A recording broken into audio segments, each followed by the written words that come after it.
اللہ تعالیٰ نے فرمایا، اللہ تعالیٰ نے پہلے پارے کے اندر لکھا ہے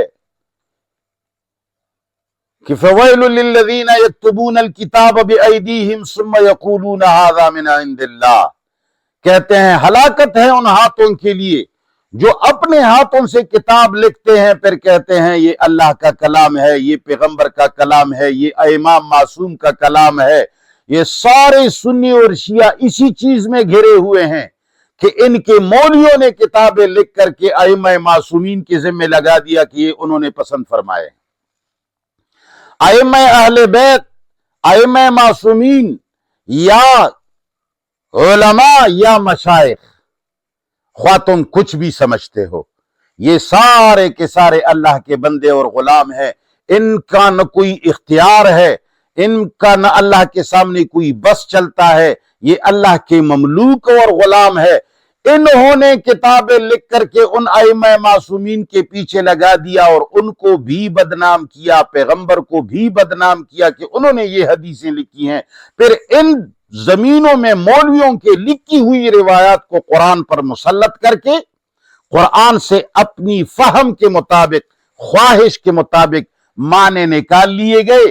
لہٰذا وہ قرآن جو مسلمانوں کو متحد کرنے کے لیے آیا تھا، وہ قرآن اب فرقوں کو تقویت دینے کے لیے ہر مدرسے کے اندر پڑھایا جاتا ہے۔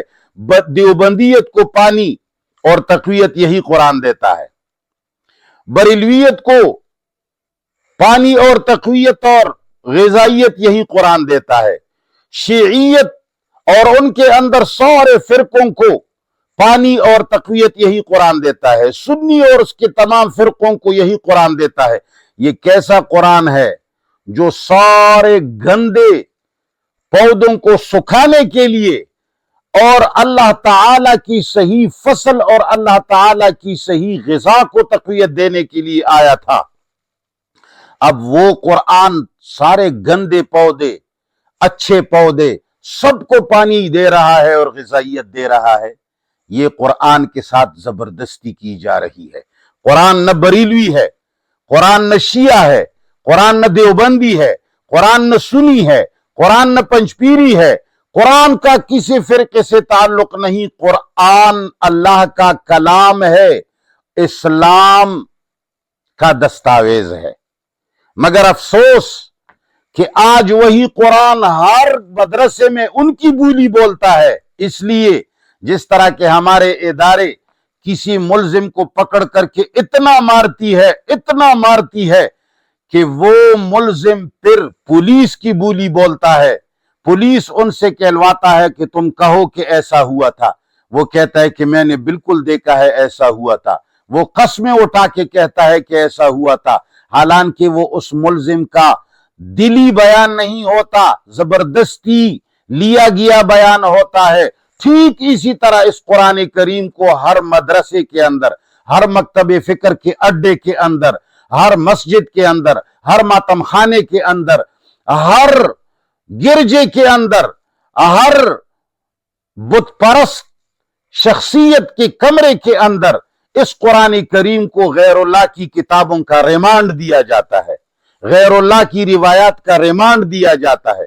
ائمہ معصومین کو اٹھا کر کے اس قرآن پر جھوٹے طریقے سے ہم مسلط کرتے ہیں کہ ائمہ معصومین نے کہا ہے۔ اللہ گواہ ہے، ائمہ معصومین کا ان فرمودات سے کوئی تعلق نہیں جن فرمودات نے دنیا کو دو ٹکڑوں میں تقسیم کیا ہے۔ اللہ کی قسم، محمد مصطفیٰ کا ان فرمودات سے کوئی تعلق نہیں جن فرمودات نے دنیا کو ہزاروں ٹکڑوں میں تقسیم کیا ہے۔ مگر قرآن کریم کو ہم اپنے مدرسوں اور گرجوں کے اندر اور اپنے کمروں اور تنہائیوں کے اندر، اپنے تفسیروں اور اپنے کتابوں کے اندر ہم قرآن کریم کو رسول اللہ صلی اللہ علیہ وسلم کی طرف منسوب روایات کا ریمانڈ دیتے ہیں، ائمہ معصومین و طاہرین کی طرف جھوٹی منسوبی کردہ روایات کا ریمانڈ دیتے ہیں، اپنے علماء کے بنائے گئے قواعد کا ریمانڈ دیتے ہیں، اپنے ملک اور اپنے پچھلے اسلاف کے جو گزرے ہوئے قواعد اور قوانین اور رجال کی کتابیں ہیں اور جو کچھ لکھا ہے ان کا ریمانڈ ہم قرآن کو دیتے ہیں تو قرآن ہمارا بولی بولنے لگتا ہے۔ شیعہ تفسیر میں قرآن شیعہ بن جاتا ہے، سنی تفسیر میں قرآن شیعہ سنی بن جاتا ہے، دیوبندی تفسیر میں قرآن دیوبندی بن جاتا ہے، اور بریلوی تفسیر میں قرآن بریلوی بن جاتا ہے۔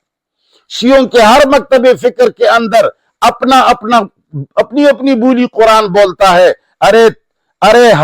ارے میں حیران ہوں، قرآن کتنی بولیاں بولتا ہے مگر زبردستی بلوایا جاتا ہے۔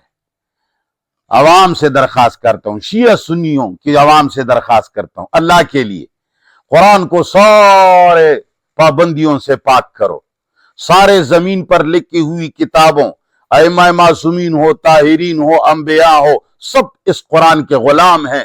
اس قرآن کے اوپر کوئی حاوی نہیں ہو سکتا، اور ان کی مرنے کے بعد جو کتابیں لکھی گئی ہیں یہ ان کی کتابیں نہیں ہو سکتی۔ کسی امام نے اپنے ہاتھ سے کوئی کتاب نہیں لکھا، کسی اہل بیت نے اپنے ہاتھ سے کتاب نہیں لکھا، کسی نبی نے اپنے ہاتھ سے کتاب نہیں لکھا سوائے قرآن کے۔